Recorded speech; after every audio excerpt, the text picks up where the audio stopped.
Hi, Kerry here.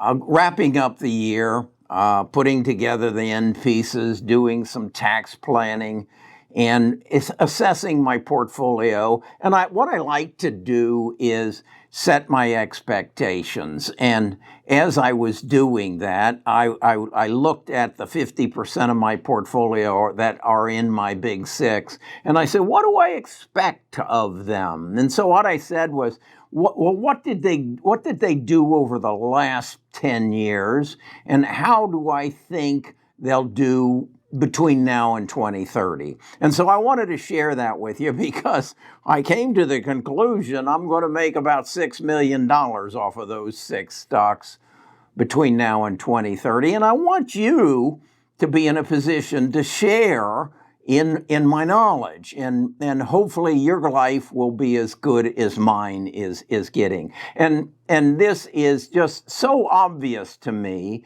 And then I turn on the TV and I watch these people crying about inflation and interest rates and fighting amongst themselves in Washington, D.C. And I said, they don't have a clue.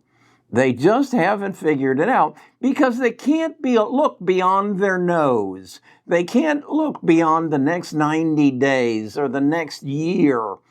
Look what's happening. That's what I want to talk about today. And hopefully you can make $6 million between now and 2030 off of these six stocks. But I'm not a financial advisor. I used to be, but I'm not anymore. So let's get this disclaimer out of the way and then get down to the nitty-gritty. Best of Us Investors presents Kerry Griegmeyer.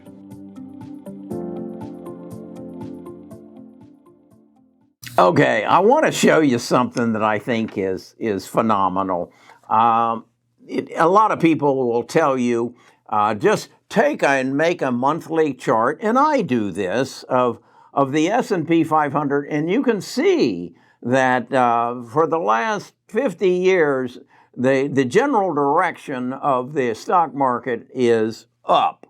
And so don't worry about these dips and that. And I think that's good common sense. But I have focused and said, well, yeah, the S&P 500 is going up, but let's look at the NASDAQ. And because that's where innovation is occurring. It's not the old General Electrics and General Motors and Fords and Caterpillars. No, these are the stocks that are really bringing on the future. So let's look at the NASDAQ. And so I did that, and then I said to myself, well, let's look a little deeper. Let's compare it to your six favorite stocks. The six stocks that you have 50% of your investment in. And look at this chart. Just take a look at this thing. I've drawn an arrow so you can see on here where the S&P 500 is. And then I've drawn another arrow to show you where the NASDAQ is. And you can see the NASDAQ's up substantially. You don't really see the degree of rise it is. But then look at these other lines. These are the six stocks I own. This is Amazon, Apple, Microsoft, Google, Facebook, and NVIDIA. And look at their growth. And so what I did was I said, okay, what if they just match the growth they've had last year? And you say, well, that won't happen because things have changed. Well, wake up. Things have changed. They own all the data. They own all the data. And then we have this two-letter word that's coming in called AI, artificial intelligence. Boy, oh boy, you need to read the books I'm reading and what artificial intelligence is going to do with all that data that these six stocks have and how it's going to just explode every part of our world as we move from artificial intelligence to general artificial intelligence. That's a real scary area, but we're not there yet. I'll talk about that after the first of the year. So what I did was I want to share this chart here with you, or it's an Excel spreadsheet, and you're going to see this is my portfolio, and I've broken it into a number of areas. The big six. That's the Apple, Google's, whatever. My healthcare revolution, which I think is just going to be extraordinary.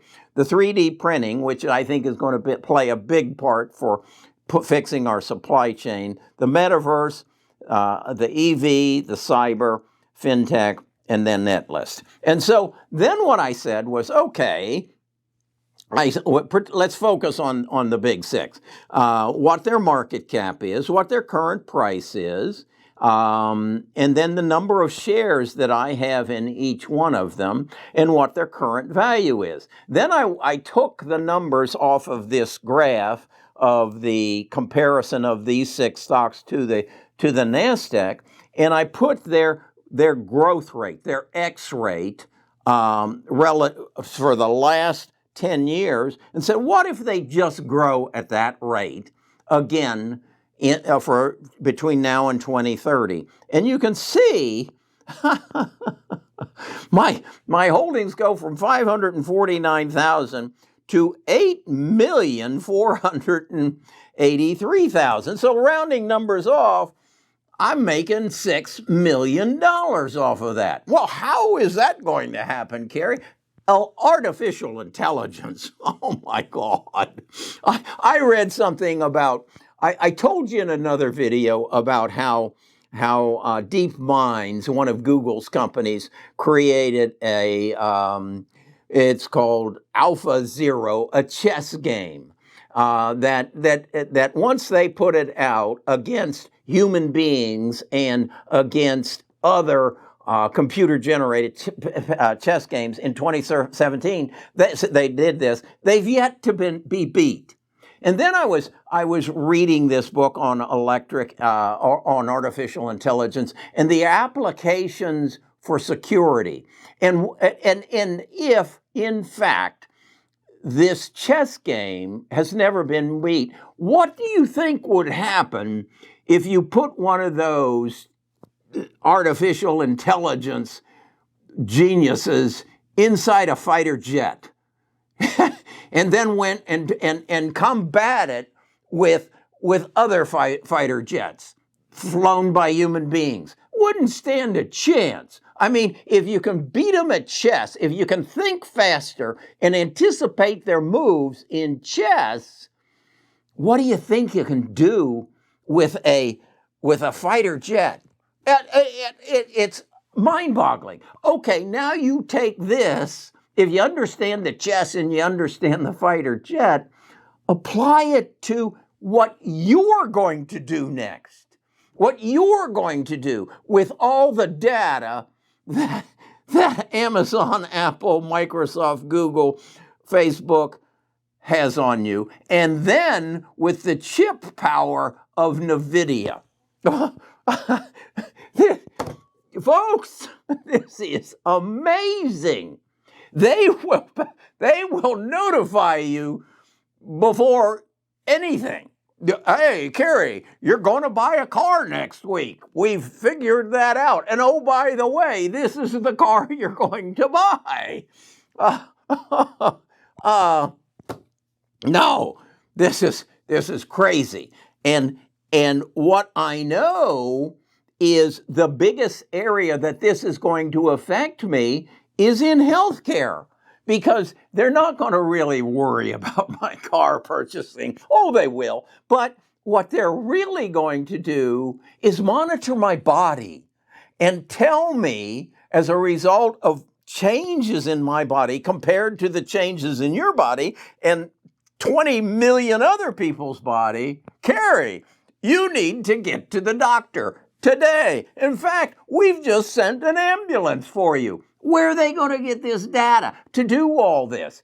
From the big six. Where are they going to, how are they going to notify me this? On my cell phone, or the cell phone I'm now wearing as glasses. No. I mean, I think I'm the only guy who's figured this out. So then let's go back to my chart here, my Excel spreadsheet. I think they're going to outperform what they did in the past 10 years. I really do. And so I said, I'm just going to give it, rather than their past 10-year performance, I'm going to put a factor of 12. I think each one of them is going to grow at a factor of 12 between now and 30. And so I'm going to put that down a bit, and I'm not going to make the 8 million if they just achieve what they did in the past. I'm only going to make 6 million. What's the difference? 2 million here, 2 million there. But then, look at this healthcare thing. I'm sharing there the stocks that I own, what their market caps are, how many shares in their current price, and I think this is going to make my big six look sick. I think I'm going to make another $26 million there. I really do. Because again, this is my life. This is my life expectancy. Genome sequencing, genome editing, finding the proper antibodies to stop the diseases in my body, the next virus, sequencing my protein so that they can attack any virus that comes into my body. And I've covered these individually in other videos that you need to go look up. They're all within the last month. My channel is going to change. I'm not going to talk about inflation and whatever. I will get into cybersecurity. I've learned a lot through my artificial intelligence study that how this AI is actually comparable to what happened in 1945 when we dropped the atomic bomb on Hiroshima and Nagasaki, and how we owned the knowledge of nuclear warfare for roughly 5 years until Russia caught up with us, and how this artificial intelligence and cybersecurity is equal to the power of nuclear war, and who are going to be the companies that are going to step up to bring this under control, and what are our governments going to have to do? That's all on the slate for next year. So if these things interest you like they interest me, I mean, I'm like a kid in a candy store. I'm just sucking this sugar down as fast as I can and getting, as you can see, pretty high off of it. I have a future. If I could just live another 20 years, the potential is phenomenal. If you've got the knowledge. How do I get the knowledge? I read all. I even drive. I had to go to Schwab this morning, and I'm listening to a book on my car about artificial intelligence, and they were just this morning told me about the relevance of what the effects of artificial intelligence and general machine learning is relative to the United States mastering the atomic bomb in 1945, and then the ramifications in the future. So we'll talk about that in the future. But if you're new to investing, Amazon, Apple, Microsoft, Google, Meta, which is Facebook, and NVIDIA. That's all you need to know. But if you want more, you can see the chart here of where I'm investing. I'm as giddy as a little girl in a candy store. Because I think I figured this out. And the advantage I have over Wall Street is I don't care what happens in the next 90 days. It really is irrelevant. I don't care what happens in 2022? Oh, I do, because I think they're going to put some needles in some arms, and we're going to do some genome sequencing, and I'll make this 26 million over here. Come have some fun. If you want to get deeper into this, go to bestofusinvestors.com. Give me your email address and your name, and I'll send you an invitation to our Discord, which I'm going to start calling our clubhouse, our tree fort, where the tribe meets. All right. Have a wonderful new year. I just don't see how it can get any better than this.